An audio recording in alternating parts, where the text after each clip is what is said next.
US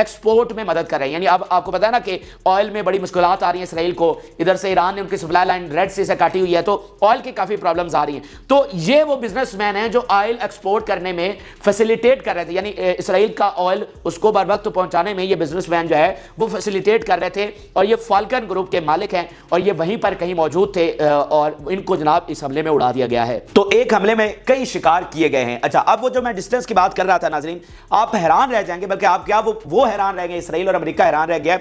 1230 kilometre کے distance سے یہ حملہ ہوا ہے. یہ جو بلسٹک میزائل فائر ہوئے ہیں ایران سے جا کر ٹارگٹ کو ڈسٹرائے کیا ہے, ہٹ کیا ہے, 1230 کلومیٹر کا فاصلہ یہ بنتا ہے. یہ سمجھ لیں یہاں لاہور سے کراچی اتنا فاصلہ ہے, ٹھیک ہے, یعنی پاکستان کے ایک اینڈ سے دوسرے اینڈ تک 1200 کلومیٹر کچھ بنتے. تو اتنی زیادہ مطلب جو ہے ڈسٹنس کے ساتھ یہ حملہ کیا گیا, اور اسرائیلی میڈیا کہہ رہا ہے for this first time operational missile to this distance was used, کہ اتنے زیادہ ڈسٹنس پر آپریشنل میزائل جو ہے وہ پہلی بار استعمال کیا گیا ہے, جس نے 100% ایکوریسی دیا, 100% ایکوریسی, اور اس ایکوریسی نے بھی دشمنوں کو بہت خوفزدہ کر دیا. یعنی کہ اب پہلے ہم سنتے تو تھے کہ بھائی ان کے بیلسٹک میزائل ان کی رینج 2000 کلومیٹر ہے اور وہ بہت خطرناک ہے, لیکن پہلی بار انہوں نے کامیاب تجربہ اتنی دور کر کے دکھایا ہے.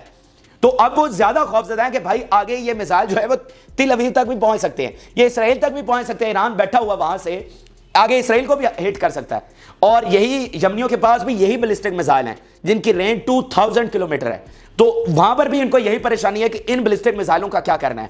تو یہ جو حملہ ہوا ہے یہ بہت ایک گیم چینجنگ یہ حملہ ہے, جس میں بھرپور طاقت کا ایران نے مظاہرہ کیا ہے. اچھا, اس کے ساتھ ساتھ ناظرین اربل کا جو ایئرپورٹ ہے اس کو بھی نشانہ بنایا گیا ہے. یہ آپ دیکھیے, Harir base and Erbil International Airport were attacked by missiles and drones. تو یہ الجزیرہ رپورٹ کر رہا ہے کہ ان کی حریر بیس امریکہ کی اینڈ دین جو انٹرنیشنل ایئرپورٹ ہے اس کو نشانہ بنایا گیا ہے اربل کا. اور یہ اب اربل کا جو ایئرپورٹ ہے وہ سمجھ لیں کہ وہاں پہ فلائٹس بند ہو گئی ہیں, فلائٹس اب وہاں سے آپریشنل یہ ایئرپورٹ نہیں رہا, اور فلائٹس وہاں پر اس وقت بند ہو چکی ہیں. اور میں آپ کو یہ بتا دوں, عراق میں یہ جو حملے ہوتے ہیں یا شام میں, اگر ان کے جتنے, اب میں نے اتنا زیادہ نقصان آپ کے سامنے رکھا ہے, یہ پھر بھی پورا نہیں ہے.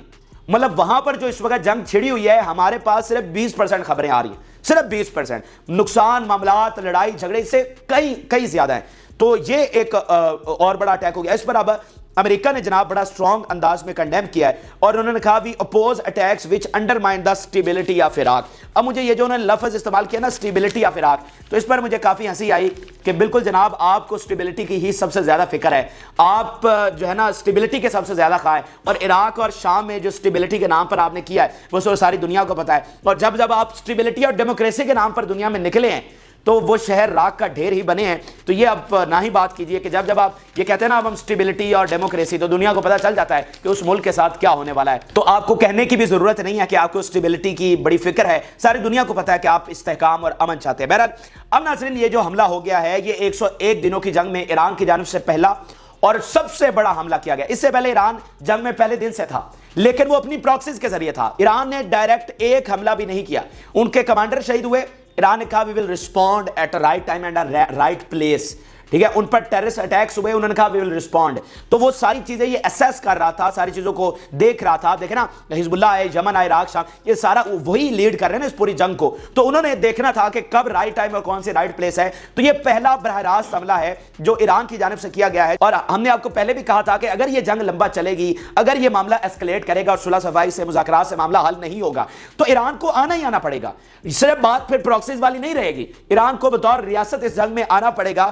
تو اب ناظرین میں آپ کو ایک چیز پہلے یہ سمجھانا چاہ رہا ہوں کہ مختلف حملے اس بات کا اشارہ ہیں کہ ہم ایک نئے فیز میں داخل ہو چکے ہیں. دیکھیں, سب سے پہلے ابو عبیدہ کا بیان دیکھیے, جس میں انہوں نے کہا کہ ہمیں یہ پیغام ریسیو ہوا ہے ایکسس آف ریزسٹنس سے کہ اب ہم حملے ایکسپینڈ کرنے والے ہیں. اور پھر آپ دیکھیں یمن کی جنگی مشقیں ہوئیں, اور پھر اچانک سے انہوں نے حملے کرنے شروع کر دیے. 2-3 دن تک وہ بیانات دیتے رہے کہ ہم جنگی مشقیں کر رہے ہیں, وی ول رسپونڈ سون, اور ہم یہ سارا کچھ کریں گے. اور دین اچانک سے انہوں نے حملے شروع کر دیے.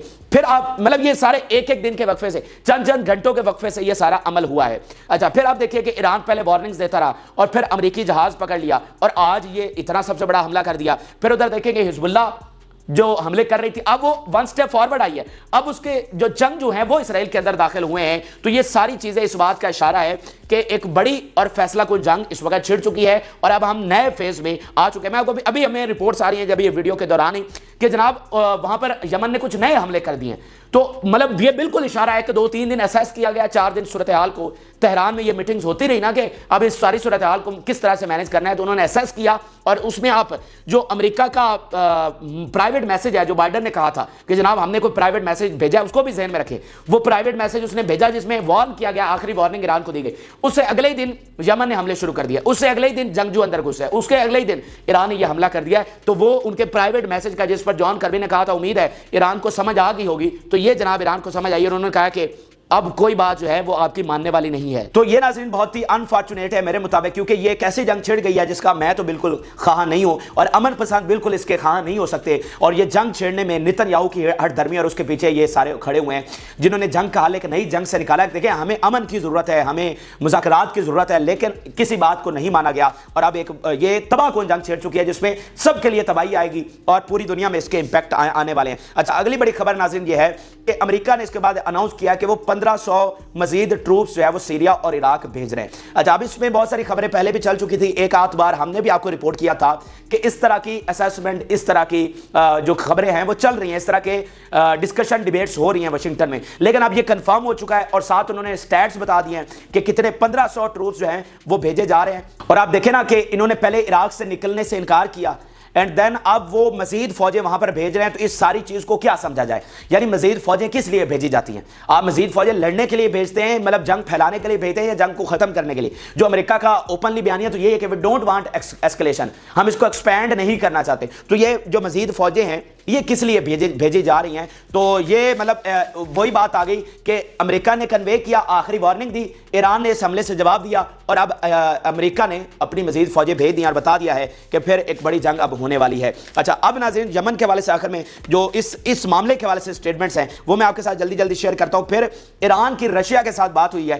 ان کے فارن منسٹر کی, وہ کیا ہوا ہے وہ بھی آپ کے ساتھ شیئر کرتا ہوں. یہ اب یمن کے 2-3 سٹیٹمنٹس دیکھیے جو اس بات کا واضح اشارہ ہے, جو میں آپ کو سمجھانا چاہ رہا ہوں کہ اب ہم ایک نئے فیز میں جا چکے ہیں اور دونوں اطراف سے یہ فیصلہ کر لیا گیا ہے کہ اب ایک فیصلہ کن ہم نے جنگ لڑنی ہے. یہ اب دیکھیے, American and British forces can no longer pass through Bab al-Mandab Strait and we have entered a new phase. یہ آج ان کا ڈیفنس منسٹر کہہ رہا ہے. The axis of resistance has regained the control of the region and the Americans will regret their aggression against Yemen and will be the loser. The Yemeni armed forces are developing their missile capabilities and there will be surprise soon.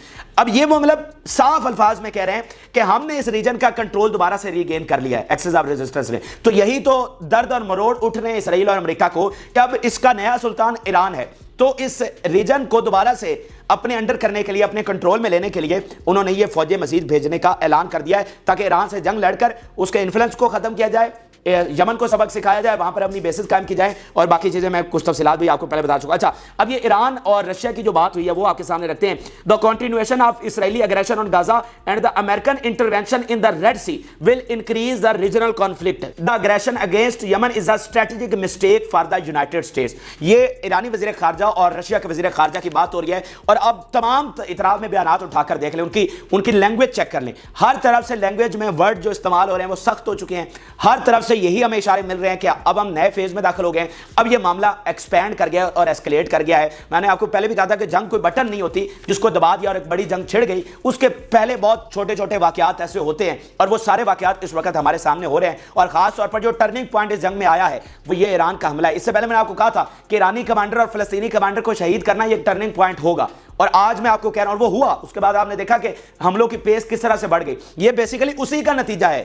یہ وہی حملے ہیں جو ہمیں یہاں تک لے کر آئے ہیں, جس کی سازش نتن یاہو نے گھڑی کے ایک بڑی جنگ چھیڑنی ہے. تو یہ وہیں سے آغاز ہوا ہے, اور آج والا جو ایران کا حملہ ہے یہ اس کو ایک نئی جو ہے وہ سطح پر لے کر جائے گا. اچھا, اب یہ ناظرین آپ نے پوری پکچر سمجھ لی اور آپ کو اتنی سمجھ آ گئی ہوگی کہ بھائی اب کہیں پر مذاکرات کا نام نہیں ہے, کہیں پر سیز فائر کا نام نہیں ہے, کہیں پر کوئی بیٹھنے کا نام نہیں ہے. اب دونوں طرف سے, ایک طرف وہ امریکہ فوجیں بھیج رہا ہے, ادھر سے ایران حملے کر رہا ہے, اور مطلب کہیں پر کوئی سلجھاؤ سمیٹنے اور معاملات پوائنٹ آف نو ریٹرن پر چلے گئے. اچھا, اب جب معاملات پوائنٹ آف نو ریٹرن پر چلے گئے تو آگے کیا ہے, اب آگے کیا ہونے والا ہے؟ دیکھیں صرف ایک بیان آپ ذہن میں رکھیں. کل ایران کی جانب سے بیان سامنے آیا تھا کہ policy of settlement with Israel has been field, کہ اسرائیل سے جو پالیسی ہم نے رکھی تھی کہ کوئی سیٹلمنٹ کر لیں, یہ پرانی جو دہائیوں پر پہلے ان سے مذاکرات ہوئے, ایک دوسرے کو تسلیم کرنے کی بات ہوئی, پھر یہ جو ابراہم اکارڈ ہوا اور عربز کی نارملائزیشن ہوئی اسرائیل کے ساتھ, جیسے اب سعودی عرب بھی اور باقی تسلیم کرنے جا رہے تھے, تو ایران نے کہا ہے کہ وہ ہماری پالیسی فیل ہو چکی ہے. کیونکہ اسرائیل نے اس کا پاس نہیں رکھا. آپ نے 1993 میں معاہدہ کیا اینڈ دین ویسٹ بینک میں غیر قانونی طور پر آپ گھس گئے اور وہاں پر سیٹلمنٹس بنانا شروع کر دی. آپ نے کہیں بھی کسی بھی معاہدے کا پاس نہیں رکھا. تو ہم جو سوچ کر بیٹھے ہوئے تھے کہ ہم کوئی سیٹلمنٹ کریں گے, وہ پالیسی اب فیل ہو چکی ہے. تو اگر سیٹلمنٹ کی, اگر نیگوسیشن کی پالیسی فیل ہو گئی ہے تو پھر آگے کیا ہے؟ تو آگے وہ ڈیفنس منسٹر کا بیان ہے ایران کے, جنہوں نے کہا ہے کہ لیو دا ریجن, اب آپ کے لیے یہاں پر کوئی جگہ نہیں ہے, اس لیے آپ یہاں سے نکلیں. اچھا, دوسری طرف آج ہی اسرائیلی آرمی چیف کا بیان آیا جس کو آپ سکرین پر دیکھ لیں, جس میں وہ کہہ رہے ہیں کہ we want to live here, ہم یہاں پر ہی رہنا چاہتے ہیں. اور اس کے آگے انہوں نے کہا کہ ہماری سلامتی پر ہر حملہ جو ہے اس کا سٹرونگ رسپانس دیا جائے گا. لیکن پہلی لائن میں کیا کہہ رہے ہیں کہ ہم یہاں پر رہنا چاہتے ہیں اور ہم یہیں پر رہیں گے. تو اٹس مین کہ کوئی ایسی جنگ ہو رہی ہے یا ایسی ایک جنگ چھیڑی جا رہی ہے یا ایک پوری پالیسی بن چکی ہے کہ اب ان کو یہاں سے نکالنا ہے. تبھی تو آپ کہہ رہے ہیں کہ نہیں ہمیں تو یہیں رہنا ہے اور ہم یہیں رہیں گے, اور ہم پر جو حملہ ہوگا اس کو رسپونڈ بیک کیا جائے گا اسٹرانگ ٹرمز میں, کسی صورت ہم برداشت نہیں کریں گے, ہم یہیں پر رہیں گے. تو اب ناظرین, اگلا جو سب سے خطرناک جس فیز میں اب ہم داخل ہو گئے ہیں, اس کا اینڈ گیم کیا ہے؟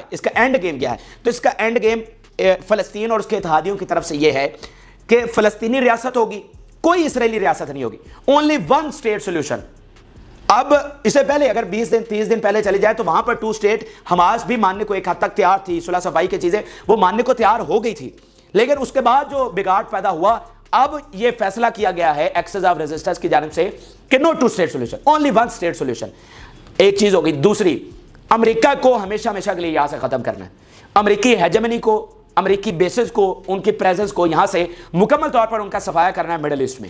ٹھیک ہے, جس طرح آج انہوں نے اعلان کیا ہے کہ مطلب مڈل ایسٹ کا نیا راجہ ایران ہے. اور گارڈین کا بیان بھی میں آپ کے سامنے پہلے رکھ چکا ہوں, جس میں انہوں نے کہا کہ اب امریکہ is no longer a great power of Middle East but Iran is, کہ ایران ہے جو مڈل ایسٹ کو چلا رہا ہے, لیکن اب مطلب مکمل طور پر ان کی پریزنس یہاں سے ختم کرنا, ان کی بیسز یہاں سے ختم کرنا, یہ اس جنگ کا اینڈ گیم ہے. اسرائیل کو ختم کرنا اور امریکہ کو مڈل ایسٹ سے نکالنا, یہ ان کی اس جنگ کا اینڈ گیم. اچھا, اس طرف سے اس جنگ کا اینڈ گیم کیا ہے؟ دیکھیں, ایک چیز تو یہ ہے کہ اس طرف سے بہت زیادہ ایمبیگوٹی ہے, وہ ان کا روڈ میپ کلیئر نہیں ہے. اسرائیل جو جنگ چھیڑ رہا ہے اس کو پتہ نہیں کہ وہ کیا کر رہا ہے, اس کا اینڈ گیم کیا ہے. اور ادھر امریکہ وہ الگ سے کنفیوز ہے. پہلی بار ایسا ہوا ہے کہ ان کے پاس کوئی روڈ میپ نہیں ہے اور وہ کلو لیس ہے. اور کبھی وہ حملہ کر دیتے ہیں, یورپ کو کہتے ہیں ساتھ آئیں, وہ یورپ ساتھ آتا ہے, پھر درمیان میں سے نکل جاتے ہیں بہت سارے کنٹریز. ایون یو کے جو ان کے ساتھ کھڑا ہوا حملہ کیا, اب یو کے سے عجیب آوازیں اٹھ رہی ہیں اور یو کے جو ہے وہ کترانے کی کوشش کر رہا ہے. اور پینٹاگن اور یو کے میں تلخ کلامی آپس میں ہوئی ہے مختلف معاملات پر جو ایران میں حملے ہوئے. تو امریکہ کچھ زیادہ کلیئر نہیں ہے, لیکن ایک دو چیزوں میں وہ کلیئر ہے. ایک چیز ہے کہ وہ اسرائیل کو بچانا چاہتا ہے ہر صورت میں, لیکن مسئلہ یہ آ رہا ہے کہ اس کے اپنے مفادات بہت ان کو ٹھیس پہنچ رہی ہے. اور دوسرا, کیا وہ اسرائیل کو اب بچا سکتا ہے؟ کیونکہ اسرائیل کو اب بچانے کے لیے جو بڑی جنگ چھڑے گی, جو کہ ایک تیسری عالمی جنگ میں کنورٹ ہو سکتی ہے, تو کیا امریکہ اس کے لیے تیار ہے؟ تو یہاں پر امریکہ پھنسا ہوا ہے. تو اس کا اینڈ گیم کیا ہے کہ اسرائیل کو بچانا, اور یہاں مڈل ایسٹ سے مکمل, جو کہ اب اس کے ہاتھ سے کھسک چکا ہے, میں آپ کو بتا رہا ہوں, مڈل ایسٹ ان کے ہاتھ سے کھسک چکا ہے. اینڈ دین مڈل ایسٹ کے بعد پوری دنیا کا اقتدار ان کے ہاتھ سے کھسک جائے گا. تو اس چیز کو انہوں نے دوبارہ سے اپنی ہیجمنی قائم کرنی ہے, دوبارہ سے اپنا ڈنڈا چلانا ہے, دوبارہ سے پورا اپنا یہاں پر کنٹرول حاصل کرنا ہے. تو یہ ان کا اینڈ گیم ہے. لیکن اب کون جیتا ہے کون ہارتا ہے, ہمیں واضح طور پر فلسطین اور اس کے اتحادی آج ان کا پلڑا بھاری نظر آ رہا ہے, کیونکہ وہ کلیئر ہیں, وہ طاقتور ہو چکے ہیں. ان کی پوری پلاننگ آپ دیکھیں نا, ایران یمن پر حملے ہوئے, اتنا بڑا حملہ ہوا, کیا بگاڑ دیا انہوں نے, اور یمن نے اب اتنے بڑے حملے ان پر الٹا شروع کر دیے, الٹا ان کا راستہ بند کر دیا, ان کی معیشت تباہ ہو رہی. تو وہ کلیئر ہیں اور طاقتور ہیں, لیکن ادھر کنفیوژن بھی ہے, فائنینشیل کرائسس بھی ہیں, اور بہت سارے کرائسس ہیں, اور ہمیں پہلی بار یہ ڈیوائیڈڈ اور کمزور نظر آ رہے ہیں. تو دیکھیے اس جنگ کا نتیجہ کیا نکلتا ہے. لیکن یہ ایک بات طے ہے کہ ہم ایک تباہ کن جنگ میں جا چکے ہیں, جس کے امپیکٹ نہ صرف مڈل ایسٹ بلکہ پوری دنیا میں آنے والے. تو یہ عام ترین اور تازہ ترین حقائق تھے جو کہ آپ کے ساتھ شیئر کیا. اپنی رائے ضرور آگاہ کریں. جن لوگوں نے چینل کو سبسکرائب نہیں کیا ان سے ریکویسٹ ہے کہ چینل کو ضرور سبسکرائب کر لیں تاکہ ہر آنے والی ویڈیو آپ تک پہنچ سکے. اجازت, اللہ حافظ.